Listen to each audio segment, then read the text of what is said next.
Hello friends, this is cryptocurrency and today we will talk about a topic in which many people are confused.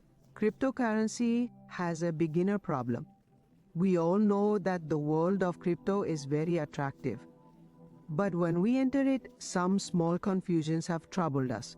If you are a beginner or are developing a new interest in crypto, so this video is for you.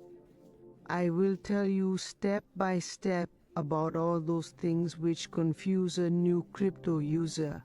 All these points are of the confusions I faced myself when I started initially.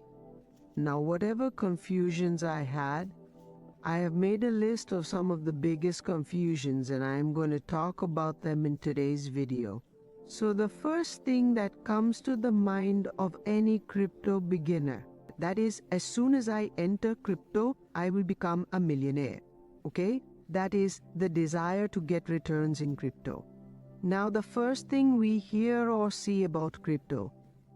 So one thing that attracts us immediately is the promise of high returns. The promise of high returns means this is something that is always in the mind of A to Z 100% person who is coming into the business. Somewhere you will hear that so many profits are confirmed in crypto, and somewhere in some article or thumbnail you will find that earn X in a week, earn X. These are the things that first of all attract us towards crypto. To be honest, many people join crypto for these reasons, and I was one of those people. But you need to understand that the promise of high returns is not there on every project. Investing in crypto without doing research is a very risky task. Because in crypto, you will find such examples where you will see 2,000 times profit in a single coin. And there will be many such examples where your entire investment is returned. Will be done.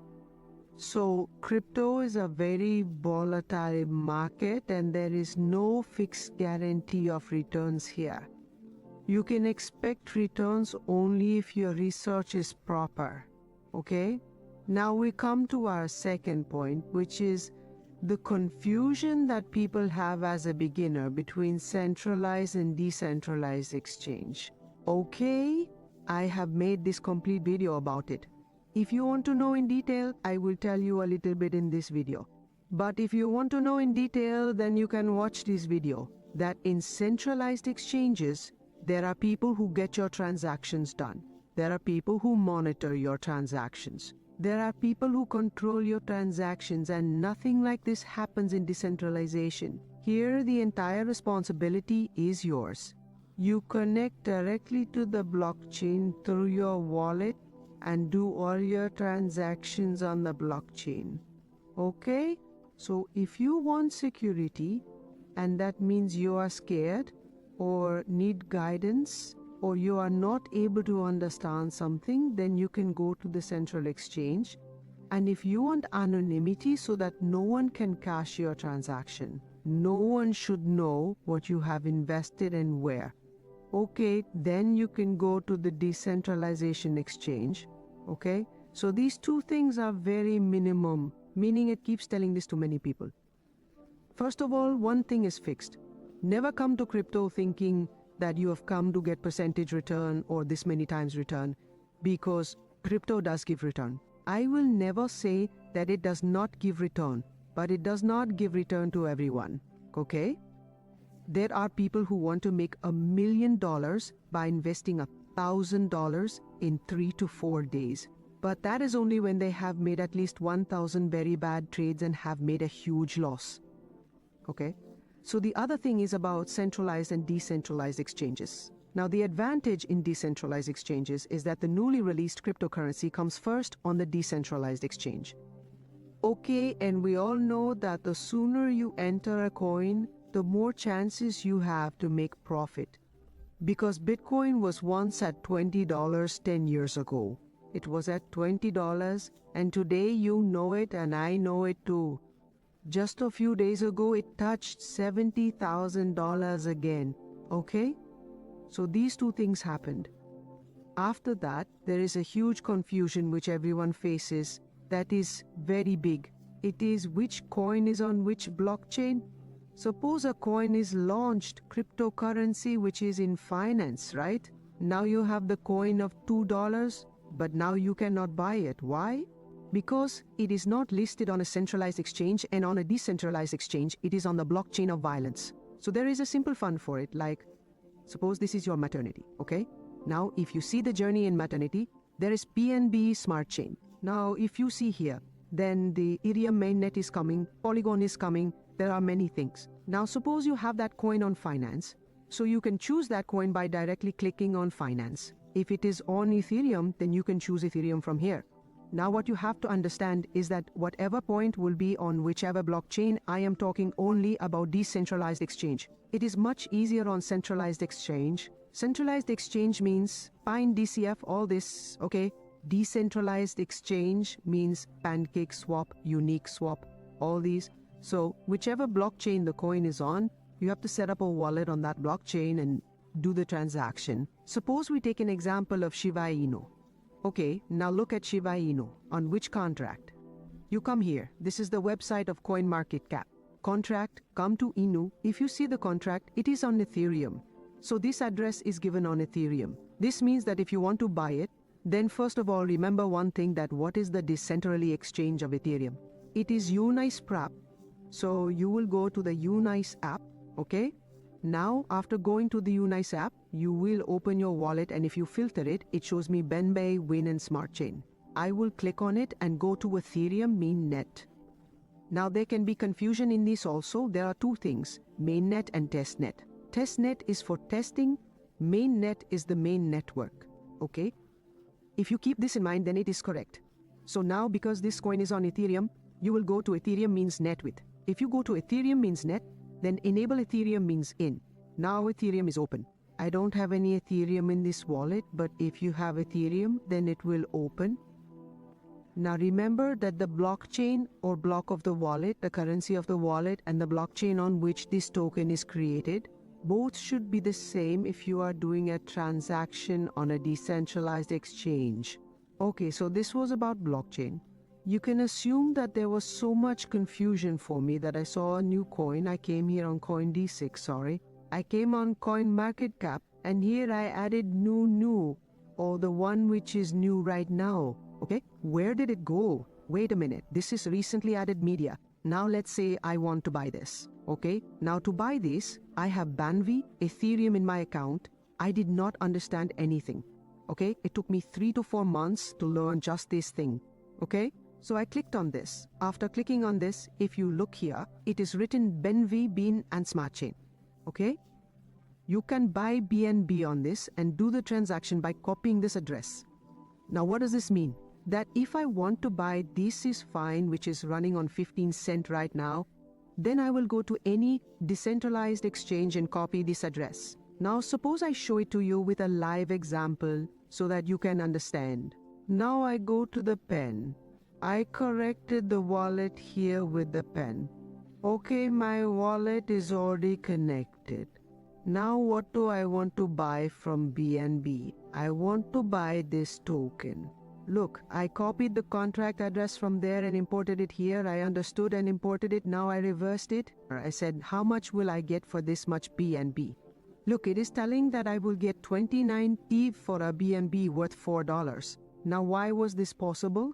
This was possible because the first pancake swap is a decentralized exchange of finance. Majorly finance coins come on it. Second thing, if you look at my wallet now, the wallet that I have connected here is connected to finance. Okay, look, here BNB Smart Change is showing.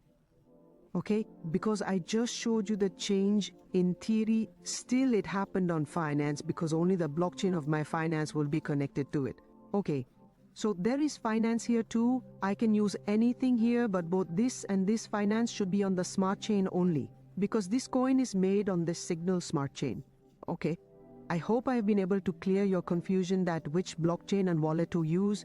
You have created it, but which blockchain to use. Okay. So you can use this. Now look, I will give you a couple of names like Phantom Wallet. It will work for Solana's blockchain, okay? MetaMask, it will work for Violence as well. The same will work for Ethereum as well. And if you are confused about which one should I use, then you can simply search on Google that wallet for Base blockchain. Wallet for Bitcoin blockchain, you can search like this. But remember one thing, that when you are transacting on a decentralization exchange, then the coin which you are using will not be used. The blockchain of the coin you are buying, the coin you are buying from. So suppose you are buying sugar, then what will you give to the blockchain of sugar? And when you buy sugar, what will you give to him? You will give rupees.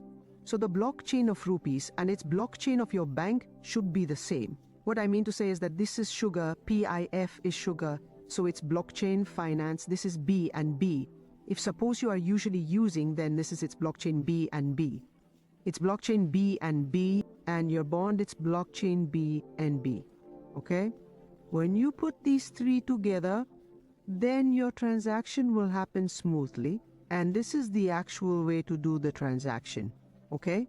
Now suppose you have finance, but you want to buy any coin of Ethereum. Suppose you want to buy Shiba Inu. In that case, you will have to convert your Violence into Ethereum from any centralized exchange. Okay? How will that happen? I will tell you one process for it. It is that you sent your BNB to CEX, and then you sold it from CEX. After selling it to PNB, you bought Ethereum with that money. Then you again sent Ethereum to this wallet address. And what will happen in that case? In that case, when you go to Ethereum mainnet, it will start showing you the value here, how to do that process. I will tell you that in some other video, because in this video, the video will become very long. Okay, so there is a big confusion that which wallet should be kept. So if the wallet is this, then which coin should be kept like this? Okay, now another thing happens, that suppose you went to make a transaction, okay? Like suppose, what are you doing now? You are sending cryptocurrency from one wallet to another wallet. So there it is saying give the address of REC to any, give the address of BEP to any, and all this. So you see there are a lot of things in this. All these are protocols. It will take time to understand all of them. For now, you make a simple thumb rule that the wallet from which you are sending money, the wallet to which you are sending money means for both sender and receiver. For example, suppose you are sending money to me, then the address of my wallet, which I will give you, means I will give you an account number or wallet address and tell brother send it to this wallet address. So if that wallet address is of ERC20, then if the receiver's wallet address is of ERC20, then the sender's wallet address should also be of ERC20. Where is it visible? It is visible very easily.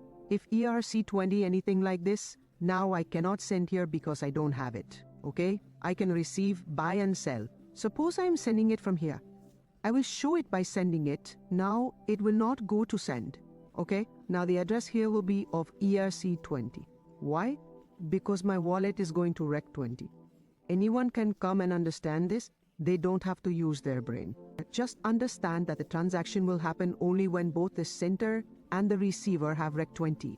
The transaction will happen only when both the sender and the receiver have BP20, and ERC20 is for Ethereum, BP20 is for finance. So it is not like you are sending BP20 Ethereum and whoever you send it to, it will get exhausted. BYN, Binance has BP20, Ethereum has REM. If you want to transfer REM from one wallet to another, then you will have to take REC20 wallet addresses of both, and then the transaction will happen. Okay? So this is about RC20. I also used to have a lot of confusion on this, that whenever I ask someone to send cryptocurrency, he would say, yes, send your RC20 address. Now I could not understand what is RC20 address. Then gradually I came to know that RC20 means some further confirmation of Ethereum. Ethereum 20 is the protocol on which the Ethereum blockchain runs. So it is a normal address. You can understand it in this way, that you have an address of State Bank of India. If I have an account with State Bank of India, the transaction will happen. If you have an account with some other bank or I have an account with someone else, the transaction will not happen. Although this is possible in real life, in cryptocurrency, you should keep in mind that both should have the same blockchain. Suppose you have given your BP20 address and he is sending from his ERC20. then the money will be withdrawn from his account and will never reach your account. Okay? So you have to keep these things in mind. So I hope you have understood these 4 things. Now, how to buy a new point? I have shown here that as soon as the latest point is launched, you pick up its address from here and see if it is on Violence, then you come to a strap of the pan. If it is on Ethereum, then you will go to Unique Swap, and by putting it here, you will do the transaction. Okay? Now we come forward. There is one more important thing, that is understand the value of Block Explorer. Now, what is Block Explorer? Suppose it is a passbook.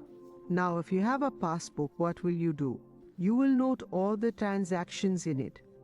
But in your passbook, only your transaction will be there, but this block X, which is Varum, everyone's transaction will be there in it. So suppose I have copied this, okay, I copied this address, now I went here, now I saw BSC scan here, okay, I clicked on BSC scan. Now this was BSC scan for me, and scan all this like BSC scan means Block Explorer of Binance means this is the passbook of Finance Bank, okay? And Etherscan is the passbook of Ethereum. Now I pasted the address here, and after typing, okay, this is fine, I came here and opened this tracker page. Now I can find out everything in it. Suppose this is of this is fine, this is also this is fine. That means I got to know that it is in the original. Here the contract is verified.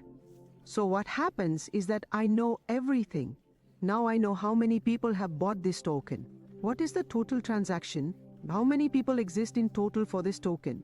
Okay? And I can see every transaction, meaning this happened 2 minutes ago, this happened 2 minutes ago or 7 minutes ago. I can see everything. So it is equally important to understand this, because what happens is, suppose you are doing such a P2P transaction. Suppose you told me that, Paya, this is the address of ELC20.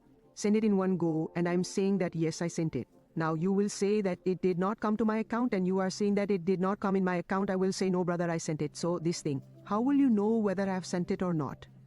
It is also possible that I am lying and I have not sent it. I am saying that I have sent it, and it is also possible that I have sent it and you did not actually receive it. In that case, the Block Explorer is a very important thing, because when we put the transaction has blanket of that transaction here, transaction has is also done in this way. Look, this is transaction has. Okay? If you put it here, then this is transaction. It is visible from somewhere. So this one in the search bar is transaction. So I will ask for transaction has. Like I said that I sent it in theory, you did not get it. Then you tell me to send transaction has, then I will send transaction has. You will put it here, you will enter it. Here the transaction will show how many blogs were confirmed, how many minutes ago. It has happened. On whom has it happened or not? Okay? So what happens with this is that transparency is maintained.